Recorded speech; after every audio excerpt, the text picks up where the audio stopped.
Hey, welcome to Socialism for All. Today's date is October 8, 2021, and this weekend we're doing a whole series of Hanging with the Sockdem Gang and Hanging with the BreadTube Gang clips in which we comment from a Marxist perspective on social democratic, anarchist, and radical liberal YouTube channels. If you like this video, please click like and subscribe, and consider supporting on Patreon.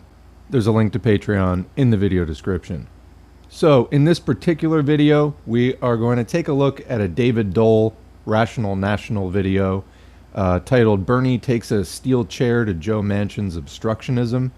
So, the reason that I picked this video, opposed to any others to comment on from the Rational National channel this week, is because,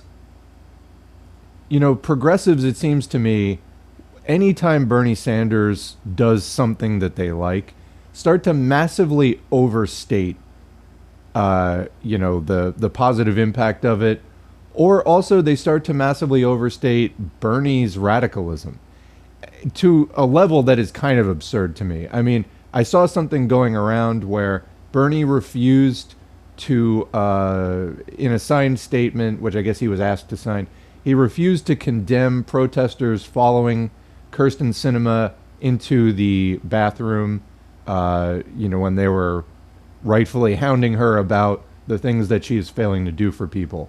And Bernie said, no, I'm not going to sign that. And I saw people doing backflips over this. And I'm like, okay, but this is the same guy that basically sold us out twice and is still trying to do things in the Democratic Party, which our fundamental task as the U.S. left is to break with the Democratic Party rather than, he could have contributed significantly to building an independent left, which I believe that, building that independent left is our fundamental task. Detaching from the Dems and then building an independent left, which, although I'm obviously in the Marxist wing of, the broader left, and I'm trying to build specifically the Marxist wing of it, I do think that anarchists and socialists, communists, Marxists, as well as some of the more left-leaning social democrats who don't want to work within the Democratic Party, there are common issues that we are going to be able to and are going to need to work together on. That said, the Bernie Sanders campaign was a great example of that. It brought a lot of people out of the woodwork and did get conversations going that I haven't seen in a long time. That was great, and it amplified them. Bernie was filling stadiums. It was kind of a really positive moment in terms of just getting people to believe something else is possible, starting that conversation of like something other than just terror and the crushing trauma of austerity is possible. So I don't appreciate the way that he took our money, time, and energy and then squandered it repeatedly. I don't appreciate that at all. But that type of a moment, it needs to happen again, and it's probably going to happen in a Bernie-free way. But we need that moment again outside the Democratic Party. And yes, so basically what does a coalition like that mean? It means that people retain their identities, although obviously people can feel free to migrate to different ideologies as they see fit, as they feel more attracted to one or the other. But basically we're not supposed to pretend that there are no differences between Marxists and SocDems, or Marxists and anarchists, or anarchists and SocDems. We're not trying to paper over that, but just to say that on particular issues, a coalition is possible. But that's where these videos are coming from, is to show how a Marxist sees some of these issues, which I might agree with some of the goals in a certain context, that a social democrat would put out there. But also, I want to make clear to people what the differences are. So let's get into this video. I have not watched it before. I'll be commenting live, cold, as we watch it. But to ask 48 people to go down to where 2 people want, that just seems to me unfair. Not to mention when poll after poll shows where the American people want us to be is not where Mr. Manchin is. Bernie Sanders has had it with Joe Manchin and his wavering on the $3.5 trillion spending bill. Now, I have a couple clips here to show you, and in the second one, you'll really see him go after what Joe Manchin calls entitlement mentality, but then flips it on Manchin, and I'm going to get even deeper into that.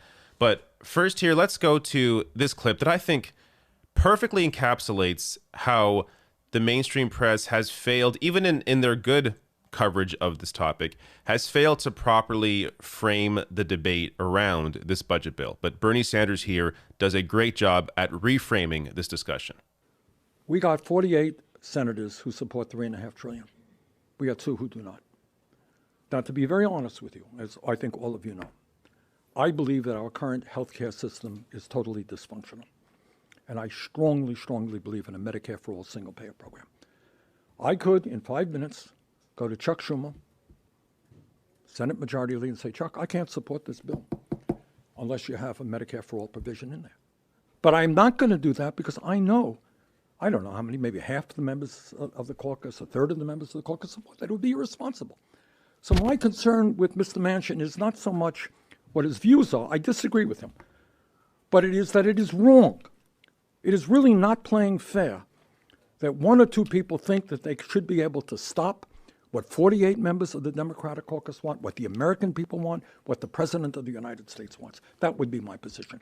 Okay, I see that he's about to add something else, but let me just say, I did a few days ago a video on the Manchin cinema thing, and they're dragging their feet and this and that. And basically, what I said in that video was the Democratic Party is not a serious party. This is the party Bernie Sanders has chosen to work with, rather than building an independent left. And what is the basic takeaway? The Democratic Party does not want to do these things, and they're hiding behind Joe Manchin and Kyrsten Sinema. If they wanted to do these things, they would have been pushing for them all along. It's like $15 minimum wage or whatever else. They don't want to do these things, and Manchin and Sinema just provide the convenient excuse for them not to do it. How do we know this? Because the Democratic Party has a million different ways that they could be pressuring Manchin and Sinema, and they're not doing it. You know, actual political parties have leverage on their members that they're willing to exercise in order to enforce party discipline. That's how that works. If they don't do it, it's purely because they don't want to. And so Bernie Sanders is left just, you know, maybe he's sincere about his support, but the rest of the party is just basically mocking him. And anybody else who believes that this is just, oh, you know, we couldn't convince him, what could we do, you know? Yeah, we can't accept explanations like that. Let's go on. So Senator Manchin has a right to fight for his point of view. He has not only a right to be heard, he has a right to get some compromises. He's a member of the Senate. But 2 people do not have the right to sabotage what 48 want and what the President of the United States wants. That, to me, is wrong. So I love how Bernie reframes the discussion here. It is 48 versus 2. This is what is often not discussed in the mainstream press, again, even in their good coverage of this, in the reality of this debate. It is not the moderates versus the progressives or even the conservatives versus the progressives. It is 48 versus 2. That is what is happening right now in the Senate. And that needs to be properly framed when discussing this fight. Now, the compromise part. So Bernie mentions here, as I've discussed as well in the past on this budget bill, the 3.5 trillion is a compromise. So Bernie compromised from 10 trillion down to 6 trillion, 6 trillion down to 3.5 trillion. And at no time was Medicare for All even on the table. So from the start, Bernie has already been compromising, and Manchin expects him, or not him, but the entirety of the caucus to compromise even further to Manchin's position. Can you imagine if the roles were reversed, where Bernie was fighting to not support the budget bill because Medicare for All was not in it, and it was 48 or 49 versus 1? Right. And I see that David Dole is getting a little excited here. Let's just bring it back down for a second. That's not the situation that we're dealing with, because it's not really 48 to 2. It only appears that way because the Democratic Party really doesn't want it. And with those 2 members opposing, they're actually opposing on behalf of other people who don't want to out themselves as, you know, they're not willing to take the fall as the heel in this case. I can link in the description the Wikipedia article on pro wrestling terms. The heel is the designated villain. That's the role that they play. So it's not really 48 against 2. And if you follow Bernie's earnest sincerity here, unfortunately, it just turns into gullibility. And then people in the know wind up laughing at you. This isn't effective class struggle, is my point. So, if Social Democrats would like to see some of these reforms, they need to stop pursuing a Democratic Party line of action and partner with socialists, because the only way you're going to get these reforms is through serious class struggle. And then if you get them, the only way that they become permanent is through socialism. So you can keep trying your luck with this corporatist imperialist party, the Democratic Party, and you can keep getting these same empty-handed results over and over and over again. When you get tired of it, let us know, because I'm putting out there now, it's time to make a coalition outside of the Democratic Party of the left, and we can actually mount an effective challenge. But it is going to require you to work with people who you may consider to be more radical than you are. But where is this getting you? This whole Bernie Sanders, and then just getting excited because Bernie Sanders said some words about Joe Manchin. Well, that's just sort of your self-delusion. So let's continue. Like, that would never happen because Bernie understands he wants some kind of progress, and he knows he's not going to get Medicare for all passed if he just holds out on everything. But he understands that he can get some actual progress done if he works with people that don't normally agree with him, and that's what he's doing here on 3.5 trillion. Now, not only is Bernie compromising, but Manchin is also compromising against himself. As back in January, he called for up to $4 trillion in infrastructure spending as Democrats are poised to control Congress. So this is right when Biden was about to be sworn in, and you had here Manchin calling for $4 trillion, but now 3.5 is too much. It's all just a game, and he really doesn't care about what people want. This is a recent Quinnipiac poll. So in terms of, do you support or oppose 3.5 trillion spend? Yeah, so before we get into that, Dole just hit it on the head. He doesn't care. Manchin doesn't care. And it's more than a game. I mean, it's about imperialism staying large and in charge. This is about not getting things done. This is about not making reforms. This is what the Democratic Party has been resisting, I mean, since this post-2008 period.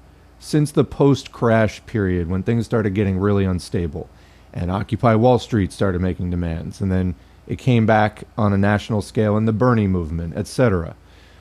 I submit that the third wave of that needs to be a Bernie-like thing, but without Bernie and without the Democratic Party. Yeah, that would be my basic thing, but much more organized than Occupy Wall Street. So, yeah, but they don't care. I mean, it's just like they ran Obama. They could have won with almost anybody after the Bush-Cheney years. The 2000s were a fucking right-wing nightmare from start to finish. And people wanted change so badly after that. That was Obama's slogan. And then they get in, Democrats control everything, and we get, more of the same for-profit healthcare system. They don't want to make major changes. I mean, we're in a pandemic right now. They're basically pretending it doesn't exist.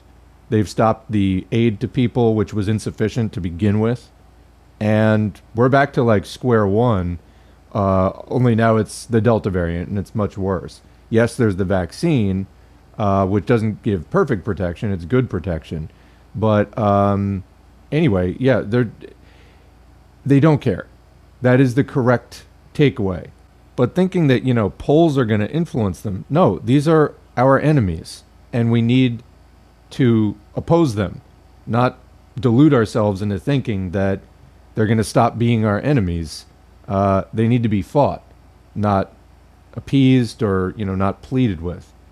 Bill, support 57%, oppose 40%, and of course, many polls show the same thing. This Data for Progress poll shows the exact same thing. Majority of voters support the provisions of the Build Back Better plan. You can look at the net favorables here and all of them. It is all either a majority or a plurality of Americans support everything in the budget bill. Everything. And I went deeper into this in my in a recent video going over these numbers. But one last thing here I want to share. Fun fact from Davis Rhoda here. Bernie Sanders received more West Virginia Democratic primary votes in 2016 than Joe Manchin received in his 2018 re-election bid. So Bernie is more popular in West Virginia than Joe Manchin. Now, this flies in the face of everything you've heard about how Joe Manchin has to be a conservative because he is a conservative state. Well, if you ran as a populist, ran on these more popular economic issues, Joe Manchin would likely be even more popular than he currently is. Because again, this isn't about right versus left, red versus blue. This is about the actual details, the actual policy details of what is in the budget bill or what was in Bernie's agenda in 2016. Okay, so there was some sense in that and some nonsense. So first of all, left versus right. No, this is very much about left versus right. The right wing is the ruling class, and they want to keep things the same. Both the Democratic Party and the Republican Party, and surely the Libertarian Party as well, are right-wing parties. They represent the interests of capital. That is what right-wing means. It supports the status quo and reactionary interests. Left is not well represented in either the Democratic, or especially not the Libertarian or Republican parties.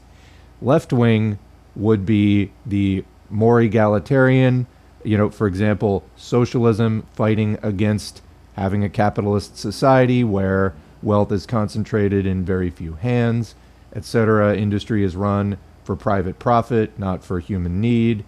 Okay. So, yeah, don't discard left versus right and fall down this. I haven't heard Dole talk about populism before. Don't make this mistake.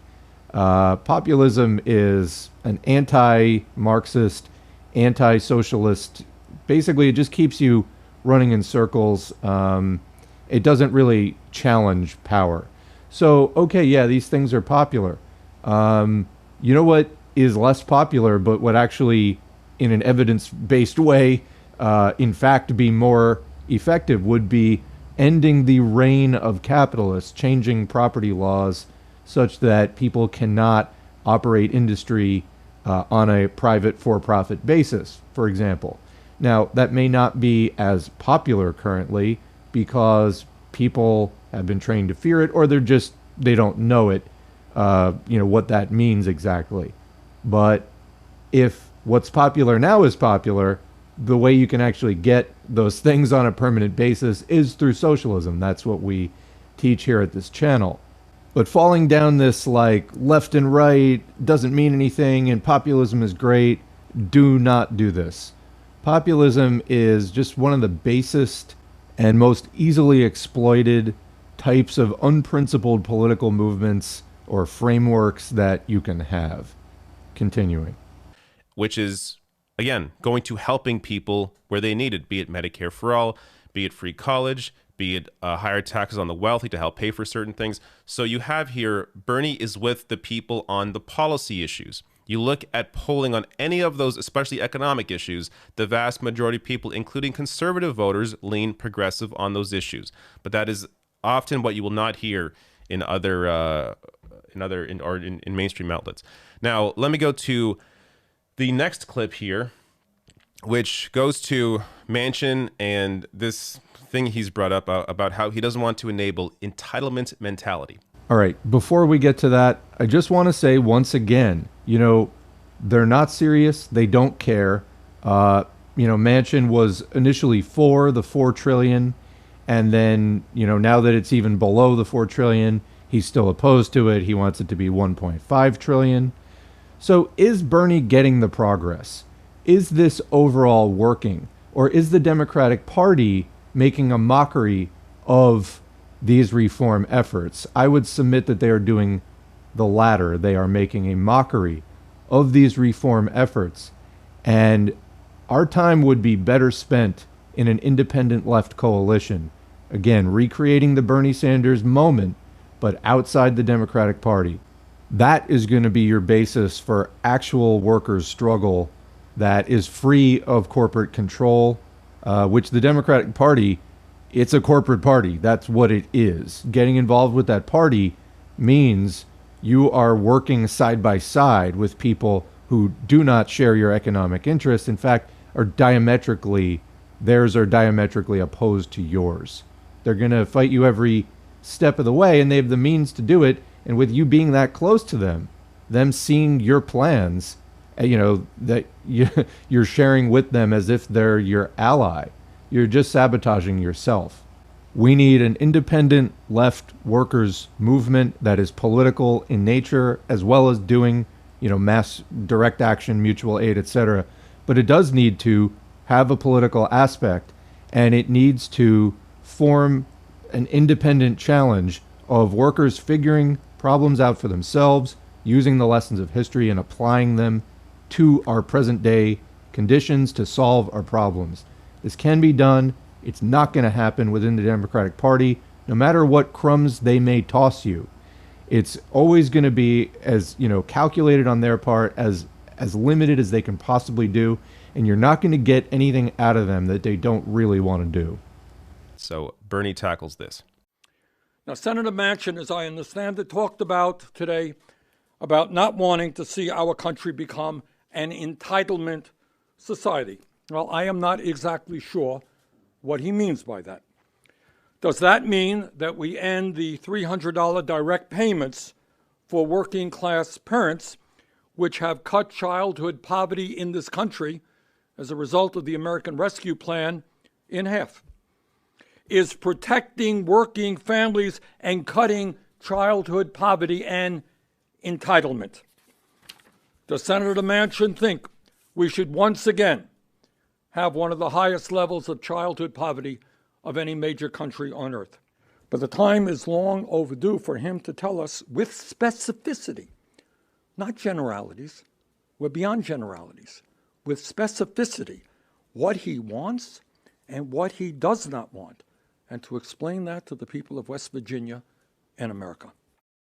All right, so I'll get to the specificity question in a second here, as Manchin has since come out and has been, I guess, a little more specific, kind of, in what he wants, but I'll get to that. But first here, Bernie, so that part about entitlement went on for like 4 minutes. I wasn't going to show you the whole clip because it's too long, but he goes over a lot of the provisions in that spending bill and basically says, does Joe Manchin want to see kids remain in poverty? Does Joe Manchin want to see seniors be unable to eat because they can't afford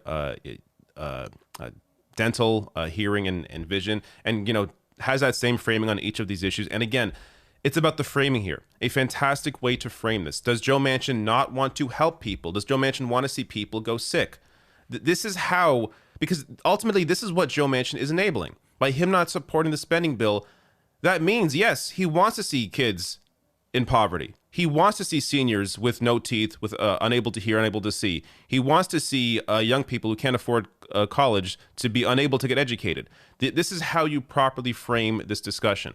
Now, Yeah, well, okay, but that's the bare minimum. This is not a steel chair. If you like that, and yes, absolutely, defend redistributive programs, which, if we actually just took the means of production from capitalists, you could do all kinds of things like that. Workers would not be robbed at the point of production, and production would be directed towards, just making things because people need them, not to make some capitalist rich, and then you fight with the capitalist over how much you're taxing them. There's no need for any of that. So if you like this and defending working people's right to a dignified life where they're not wanting for things that actually exist in abundance, but it's not profitable to give them. If you like that, imagine what we could do working outside of the confines of this system that Bernie Sanders is in. This is putting a toe in the water of the direction that we need to be going in. This is the bare minimum. That's not a steel chair. This isn't a massive triumph. This is literally the bare minimum. What he said was fine insofar as it goes, but it's superficial. You could go a lot deeper. For example, raising the point that the Democratic Party is totally content with hiding behind these people. Call out the whole party. But I don't know, is he doing that? Was that in the 4 minutes that weren't included? I don't know. Let me know in the comments.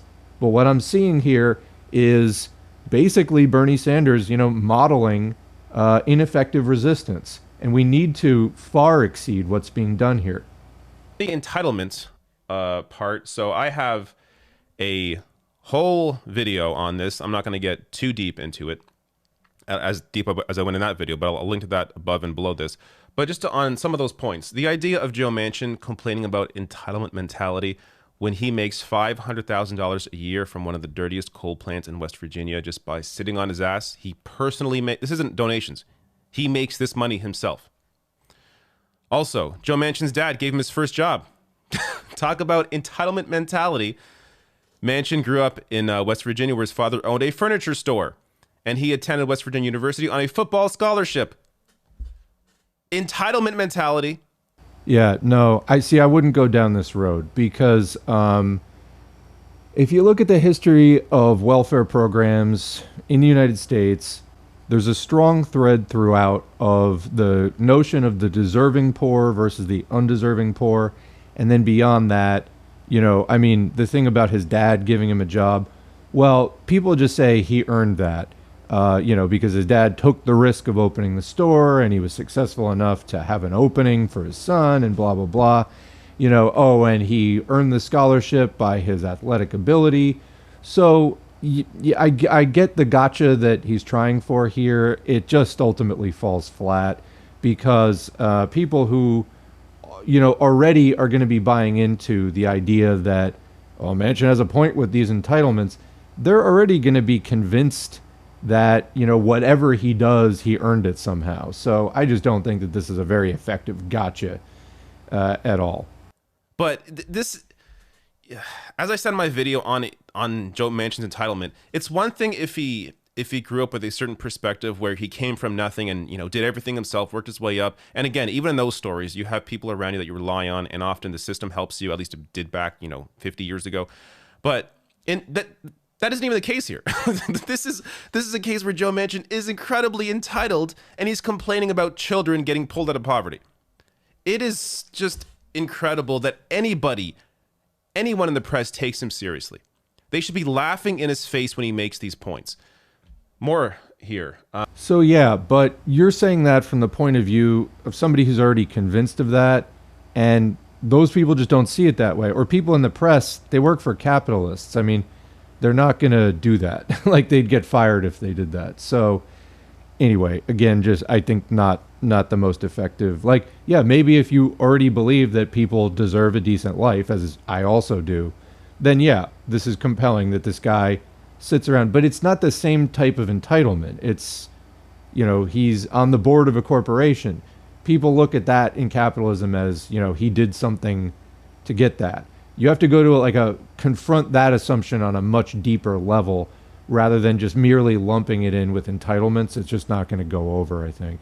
Oh yeah. So on the update to the specificity part of it, Manchin is now telling colleagues that progressives need to pick just one of President Biden's 3 signature policies for helping working families and discard the other 2. People familiar with the matter tell Axios. But why? Like this, I saw this tweet from Cody Johnson here, and it's exactly on point. He says, again, this is completely arbitrary. He'd say of 6 signature policies, pick 3. Of 9 signature policies, pick 5. His only guiding principle is, quote, do less than you want to do. This is exactly right. Manchin does not care about what is in the bill. He doesn't care. I mean, he does care in the sense that it impacts his donors. But in terms of his negotiating here, he doesn't care about the specifics. He just wants you to have less than what is already in it. It is the exact same approach that he applied to the checks that went out at the beginning of the year. He wanted those cut down for no reason at all. He just wanted them cut down. This is why when it comes to negotiating, when it comes to coming to the table with your proposal, these people like Bernie always have to go much, much higher than what they actually want. Because when it gets cut down, at least you're closer to a position that you ultimately want. But if you start with the compromise, then you're going to get even less. And even you saw, again, Bernie started with 10 trillion, cut down to 6, cut down to 3.5. It's going to be right. Yeah. So in that case, he actually did do the correct thing of starting at the 10 trillion to now be talking about 35% of that. So I mean, that was the correct move, even in Dole's own terms here. So yes, but again, wake me up when somebody other than Bernie Sanders and maybe part of the squad is talking this way. Let me know when somebody else is forming concerted resistance to this Joe Manchin, Kirsten Sinema thing, and they're willing to go on this kind of limb to attack it consistently. If this was a fight between half the Democratic Party and 2 senators, I could find it somewhat more believable. Or if it was, 75%, then I'd say, okay, this looks like maybe it's a real fight. It's more convincing. But you've got Bernie Sanders voicing this objection. Where is the rest of the party? They don't care. It's not just Joe Manchin who doesn't care. And you've got to open your eyes to that. This working in the Democratic Party thing is no good. Cut down again. So he has, I mean, even in what I'm saying here, when he's come to the table with much more than I guess he expected to get, it's still, he's getting a fraction of what ultimately he started off with. So in all of these negotiations, it's always about having to appeal to the lowest common denominator, this being 2 senators, because of their corporate backing and really no other reason except for the fact that their donors don't want all of this passed. And they want to seem like they are, working with the other side, when in reality, Manchin here is getting almost everything, and everyone else has to compromise down to a fraction of what they initially wanted. But that's this whole process. So I still don't know how this is going to pass. Especially Manchin, I think you can get if the number's low enough. But when it comes to Kirsten Sinema, no one knows what she wants. She doesn't appear to be communicating what she actually wants, though all reports seem to indicate that she is simply doing the bidding of her big donor. She went to Arizona for a big fundraiser out of nowhere in the middle of these negotiations. So I don't know how you get Sinema's vote. I think ultimately that's the biggest obstacle here. And Bernie also briefly mentioned her in that press conference as well. But the issue he has with her is he doesn't know what to debate here because she's not saying anything. So it's hard to negotiate with somebody who isn't telling you what problem they have with the bill. But this is going to continue.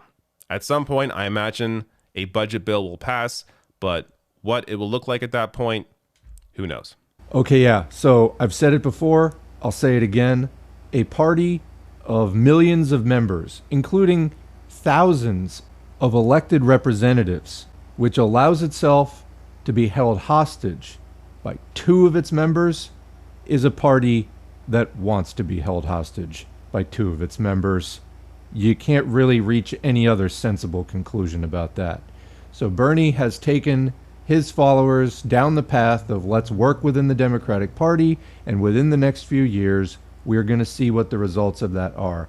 And for fuck's sake, can we just put this whole thing to rest? I can tell you now, it's not going to be positive. We need to recreate the Bernie movement. This will be basically the second reincarnation of Occupy. I mean, the same set of grievances. It's basically the same set of grievances because these are the conditions that we're facing. The problems that we have, the housing crisis, the student debt crisis, the medical crisis, on and on. These basic problems, prison reform, everything that's going on in the United States that needs to be changed. These conditions aren't going away. There's been basically no action on any of it, nothing significant. So same demands Occupy had, same ones that the Bernie Sanders movement had. We need a new form of this that's going to be a more effective way of voicing and seeking redress for these grievances. Just working within the Democratic Party, you're shooting yourself in the foot. You're tying your own hands. So with that, what do you think? Leave a comment. We'll continue the discussion below. Thanks for listening. Thanks to the current patrons whose names are on the screen. If you'd like to support, it's patreon.com/socialism for all. You can sign up for as little as $2 a month. And all of those donations are encouraging. They're also materially helpful. So thank you, everyone who has done that. If you'd like to help out without a donation, liking, sharing, commenting, subscribing, clicking the notifications bell, all that helps to boost the channel, helps more people to see this content. Whatever it is that you do online and in your community, thanks for doing it. Join a good socialist organization if there's one in your area, and we'll catch you in the next video.